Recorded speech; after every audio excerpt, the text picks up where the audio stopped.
Joining us now is the Director of Investigations and Research for Judicial Watch, Chris Farrell. Chris, welcome back to Victory News. Great to be with you. Thank you. Special Counsel David Weiss will indict Hunter Biden on a federal gun charge over his 2018 purchase of a gun while he's battling drug use. Now, Hunter's lawyers are saying, hold on, we had an existing agreement that Hunter Biden has been meeting the requirements of. Chris, where is this headed? And do you think the real goal is to avoid a Biden having a trial during an election year? That's exactly what the goal is to not bring Biden up on charges that would touch on his taxes or his business practices, because the minute they drill down on his taxes, his business practices, his foreign alien registration, working for overseas companies and governments, the minute that comes up, it touches on his father. And that's what they're seeking to avoid. They want to stick to the gun charge and stay away from all the business and tax issues. And that's the real travesty. And all the times that he flew with his father on those trips as well will come up. Now, and Judicial Watch. 5 to China. Exactly. Judicial Watch Corruption Chronicles has a report on a group of LGBTQ plus trailblazers being inducted by the Department of Labor into the Hall of Honor, joining heroes like our 9/11 rescue workers and the amazing Helen Keller. Tell us more about this. Yeah, this is gender ideology gone crazy. The Labor Hall of Fame points to some very heroic folks who have done things for workers' rights, and even the criteria to join the Labor Hall of Fame, you have to have an impact on millions of American workers. And so there's figures in our history who have done great things for labor. No one doubts that. But what the Biden administration has done here is taken really, boutique gender ideology and attempted to palm it off as being some heroic act that benefited, hundreds of thousands of Americans. It isn't. It's a gimmick. It's a stunt, and it's really a disgrace. It really is, especially right here on the anniversary of 9/11 approaching us quickly. Correct.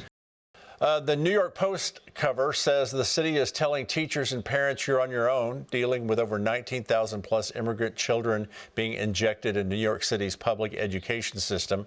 You heard Eric Adams, the mayor, a moment ago. He issued a warning that the illegal immigrant crisis will destroy New York City, and everyone knows it. And in another border crisis story, the mainstream media recently reported on Mexican drug cartels, Islamic terrorists working together to smuggle foreigners across our southern border. Didn't Judicial Watch break that story a long time ago?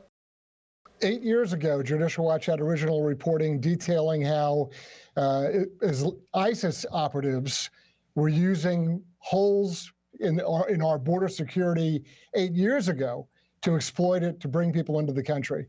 The current situation in New York is also disgraceful. Hey, Eric Adams, why don't you try calling Joe Biden and check in with him for solutions on what he recommends?